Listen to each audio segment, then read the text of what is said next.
evening. You're watching The Clash. I'm Madhdas Gopalakrishnan. This is my colleague Athar Khan. Athar, you're going to be taking the big question today. The question on The Clash tonight is this. Has the Supreme Court decision today vindicated the Congress Party's stance on Bofors? I will be submitting. Here are my submissions.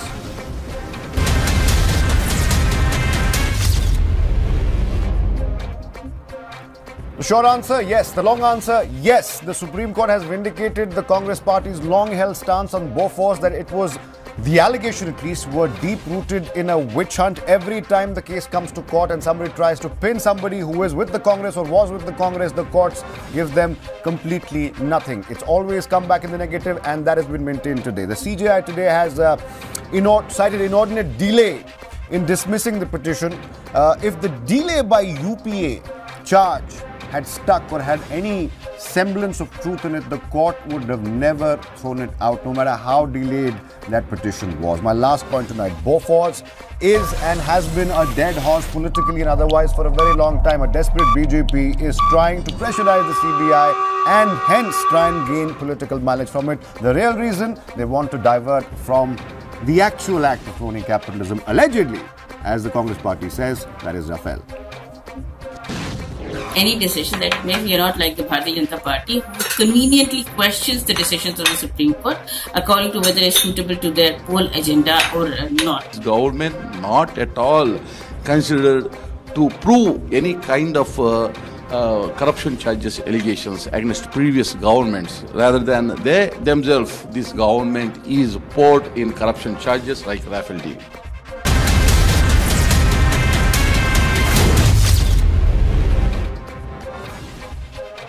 And this is my counter. This is no victory for the Congress Party by a mile. Remember the fact that the criminal case is still pending in the Supreme Court. That will be heard. One of the grounds even and the observations of the bench was that that entire process would be delayed if this particular petition was to be accepted. Also remember the fact that the main grounds on which this petition has been rejected is a technicality, not the merits of the case. It is the fact that it is time barred that the Supreme Court has decided not to go into this entire case, and who knows that this entire time barring may have been part of a larger ploy. It is a fact that the Supreme Court was not approached by the CBI after the High Court decided on this matter, and it is a fact that all of this happened during the UPA regime. Whether or not Rafale is a scam, the Supreme Court may decide, but the fact is this, that Bofors cannot be compared to Rafale. There are no middlemen, as have been alleged in the case of Bofors. Case was dismissed on the ground of inordinate delay, and the court said that we are not satisfied with the explanation given on the delay. So there is no question of dismissal on merits. The case is revived, case is already there, and CBI will file a detailed reply in that. CBI का full form हो गया था Congress investigation institute. तो CBI एक तरीके से कांग्रेस का puppet की तरह काम करती थी. भ्रष्टाचार कांग्रेस करती थी, CBI उसको छुपाने का काम करती थी.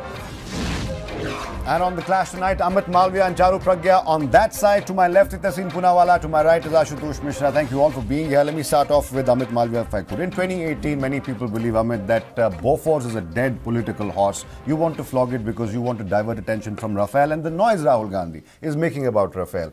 The Supreme Court has every time, not just the Supreme Court, every time the case goes to court and there is a Congress connection allegedly, it comes back clean. Why are you trying to flog a red horse? Well, first of all, what's really important to note here is that the matter has not gone out of the court. The court has merely said that CBI, which was withheld by the UPA government, is now time-bound and they would not accept their plea. But Ajay Agarwal, another petitioner, has his case in the court as far as Bofors is concerned, and the Supreme Court has merely asked the CBI to be a co-petitioner in that application, and that's perfectly fine because the CBI's perspective is anyway going to come out and the matter will be pursued in the court. And let's not forget that there are overwhelming evidence which point to the fact that the former Prime Minister of India, Rajiv Gandhi, was an accused in the Bofors scandal. Everybody knows that he has his hands in the jar, and that cannot be denied. Okay. Yeah, okay. I want to get Tehseen respond to that. Tehseen, the clear political angle of this case is well known. It's also well known that it was the Congress party that was in power for all these years, or for a majority of the time since this case has come under the ambit of the CBI in the year 1990. My friend Amit Malviya knows that Shri Rajiv Gandhi, a martyr for this country, had his hand in the jar. But what Shri Amit Malviya forgets to tell your viewers is the muck was thrown by the BJP, who in 2003 in the Delhi High Court, a gentleman called Arun Jaitley ji was law minister, a gentleman called Atal Bihari Vajpayee ji was the honorable prime minister of this country, were in government, and they did not have the guts to go to the Honorable Supreme Court. You know why? Because the Delhi High Court said, and I quote the Delhi High Court, you have spent over rupees 400 crores for an alleged bribery of 64 crores where there exists no evidence. You know why there exists no evidence? They lost in 4 international courts. Chalo, courts were being managed in India. According to him, I don't know if that's what he means to say, but international courts were also being managed by the Congress. Let me just make one last point. These guys throw muck because it's in Keechad that the Kamal grows. And let me tell you why. Augusta, it got dismissed in the Italian High Court, but the only gentleman to go to jail in bribery charges, taking money on candid camera, is the former president of BJP, Bangaru Lakshman, taking money on camera. On camera. Look, just one intervention here, please. Tehseen forgets that it was VP Singh, the finance minister in the Rajiv Gandhi cabinet, who actually called out Rajiv Gandhi for making money in an arms deal involving government of India and the overseas government. Except VP and Singh he was formed the the one government who with the overthrew BJP. Rajiv Gandhi. So he was the man who caught you with your hand in the jar. That's true. Except VP Singh formed the government with the BJP after that. So VP Singh was motivated to do that. Before Ashutosh comes in, just one second. VP Singh was motivated to do that because he formed the government with the BJP. Nothing is We'll get to that. Charu Pragya, here's what the CJI said today in its order, and I'm going to quote. We are not convinced with the grounds furnished by the petitioner for the inordinate delay of 4,522 days in filing the present SLP. Furthermore, we have noticed that in the criminal appeal filed by the very same order, complainant and the petitioner herein, the Central Bureau of Investigation, is a party and we would like to be heard in the said appeal. We therefore are not inclined to entertain the present special leave petition. If there was any shred of evidence of the UPA's alleged delay, forget the Bofors case, in prosecuting the Bofors case, then the Supreme Court would have never ever thrown this petition away. They did. I have one very simple explanation for the entire order you have read out to me just now. Just the operative part. Usually, what happens in our courts is when the cause of the argument is the same, matters are clubbed together, which is what has happened. You are reading the order which says the delay was very long, we are not entertaining this petition. You are not mentioning the part which is very, very important in this story is that Ajay Agarwal's petition still lies unheard and CBI has been asked to join that petition, which means that CBI will be heard. All the contention CBI has to submit about Bofors will be put in front of the court, eventually in front of the public of India, and that is the most important thing.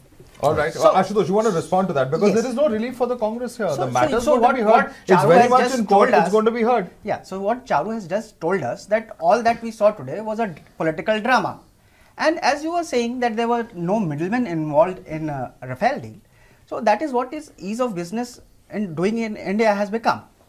A Dassault CEO, a PM meet in a room, shake hands, and the price of the jet goes up 3 times. That is what it. So we have this Prime Minister was accused of corruption in Parliament, and he had no reply. He hasn't given a reply either in the Parliament or outside. That's factually incorrect. All the replies are being given by people out. And now, one very important thing, since we are talking about corruption in Rafale, you have to see that Supreme Court has said give everything down in writing in affidavit. Why? Because right now, whatever they say, they can go back. The court is every now right to they examine. become accountable to whatever they say. Okay. Well, is there? Okay. You want to respond to that? Yes. You know, the problem with the Congress and its supporters is that they are always economical with truth, just like Mr. Mishra here has been. The fact is that the Rafale deal is a government-to-government deal. It's not a deal with a businessman. Please understand, it's a deal between the French government and the Indian government. Dassault is the company which is making this airline. They have the right to deal with whoever they want under the defense procurement policy and deliver the offset clause, which has been increased to 50%. which was earlier 30%, which means that of the total value of the contract, 50% will now be produced and sourced here from India, which means more jobs, more investment and everything else. I don't know why the Congress is so upset about it. Do they not want jobs in India? Do they not want investments here?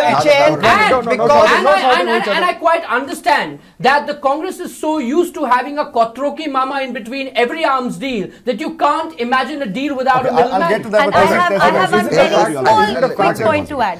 A couple of points. After you. First of all, Charu said that the case will now, Ajay Agarwal's case will be heard. Let me tell everybody and the viewers of Times now, the Supreme Court does not go into merits of the case. And Ajay Agarwal was misquoting. The Supreme Court only goes on to whether there was, whether in the High Court when it quashed the CBI appeal, whether that was correct or not legally. It does not go into merits of the case. That's point number one. So let's stop misleading people. Point number two, let's assume what you're saying about Dassault is true. The fact of the matter is Rajiv Gandhi ordered a JPC, Rajiv Gandhi ordered a CBI investigation. Here when you ask the defense minister question, and I quote with dates, the defense minister says in February in parliament, I do not know if Dassault has signed a contract with the said company. Yet it is Nitin Gadkari who inaugurates the said company. Yet the minister of agriculture comes and makes out allegation. And the prime minister's quiet. Why doesn't the prime minister, like Rajiv Gandhi, say, listen, I'm a 56 because Rajiv Gandhi, before becoming the prime minister, was himself an arms middleman. So therefore, let's not compare it to it is not. This is absolutely He was the middleman for this is absolutely defamatory. I request you. No,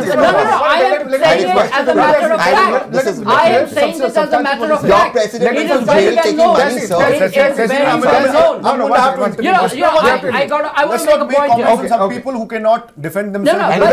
These are matters of history. They are on record, and therefore it's important. Is it every lie is Rajiv Gandhi was a broker for arms dealer? Yes, you probably don't know the controversy as well as you should know. That is the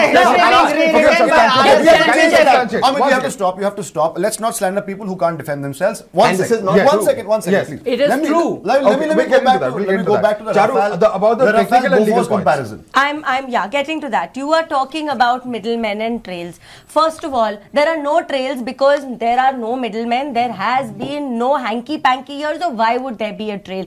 This is a government-to-government deal, which means the two responsible governments of France and India are talking over here and doing something which is for the security and defense of our nation. So all the details are not going to be out in the public platform, but since the Supreme Court has asked for it, there is no problem in submitting it. They have also said in a sealed envelope. They are not saying go and announce it to the press. The government has expressed its inability to do exactly that. They will say do we it. Can't do it, we can't comply with the Supreme Court. That's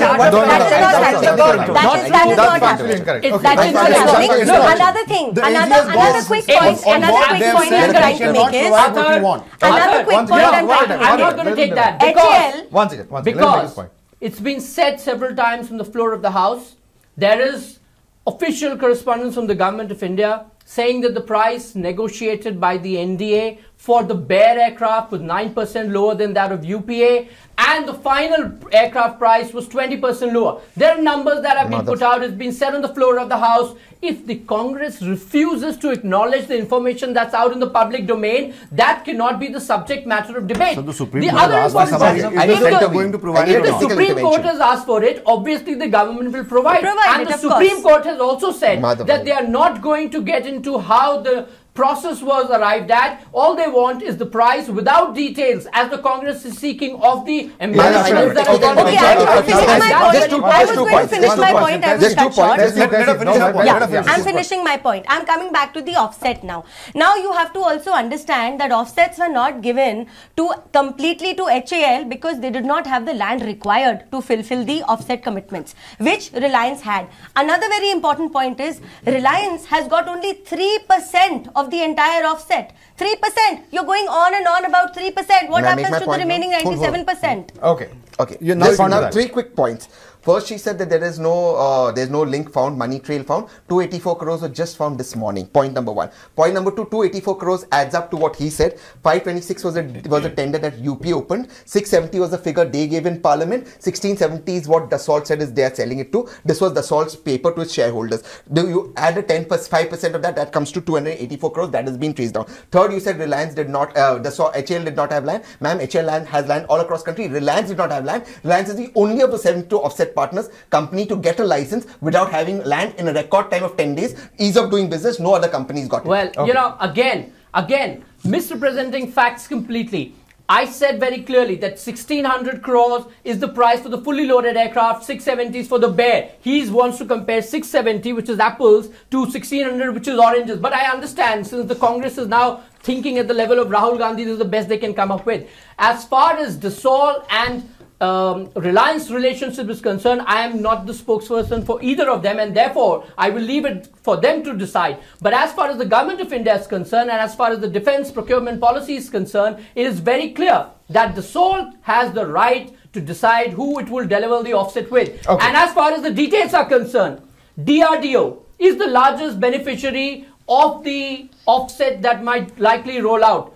And HAL, which the Congress repeatedly says is out of the deal, is not the case. They, along with a company called Snecma, is in a joint venture, which is a likely partner to Dassault for this. So let me point out, Ashutosh, on one point. Isn't it a fact that there are at least 12 India-specific upgrades that the Rafale aircraft has had? I don't want to get into the specifics of the technology, but this is a fact that the Rafale aircraft itself has been upgraded with 12 specific technological upgrades only for India. And that's where the additional value in terms of the cost is what we understand is coming from.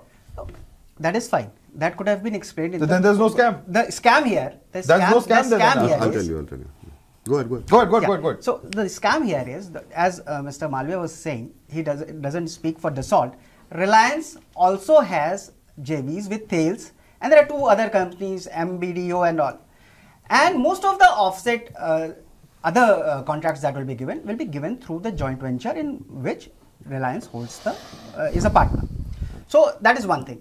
And again it is being pointed out that Reliance has been favored. If you give a list that you have the choice, and that choice has only one list, it's called Hobson's choice in economics. Yes, so if you have a Hobson's choice, then that's it. That's the way to do. And Charu saying that it's a government to government deal. Here the politician, the government accused. So the Dassault CEO has given an interview very recently, Charu, and he has made things very difficult for the government ministers who've been saying whatever the government position is. Even Amit Malviya completely parroted the government line. We've heard that before. Now he has said clearly, in not so many words, that it was Mr. Modi's decision alone that that swung the deal, and he got it. Now 8 issues have been quoted where he has further, quote unquote, allegedly trapped himself and the government's position on this. More and more interviews, news reports are coming in. Now, that is why I said, 2018 में आप Bofors की बात करने के बजाय Rafale की बात करेंगे तो लोग समझेंगे. Bofors is a dead horse. The only reason you and I right now, Charu, are even talking about it because it has perhaps some particular political mileage that the BJP is looking for. There's nothing else on it. Is that the case? See, I'll tell you why Bofors has come out now. There was an interview which we have all seen and read about, in which it was made... Did you see Trappier's interview? I can quote from the interview. In which it was said that the CBI was stopped from filing an appeal. If that is out in the open now, why can the government not move the appeal now? That is my point. If the CBI then was stopped from moving an appeal, the matter still stands. Nobody has been acquitted in court. Can you deny that there was any kind of political influence, or that the fact that the CBI did not file its appeal because we can all through confession was accused I believe Charu. I believe there was political influence, except when the CBI lost the case in a Delhi High Court and got a slap across its face. Was Vajpayee ji was Prime Minister. Was Vajpayee ji telling CBI not to file it? Point number one. We are 4 international courts. Unfortunately, thank you so much, Charu Pragya, for joining us. Amit Malviya, Tehsil Poonawala, as well as Ashutosh Mishra from Madhav and I. Good night, and we'll catch you again tomorrow.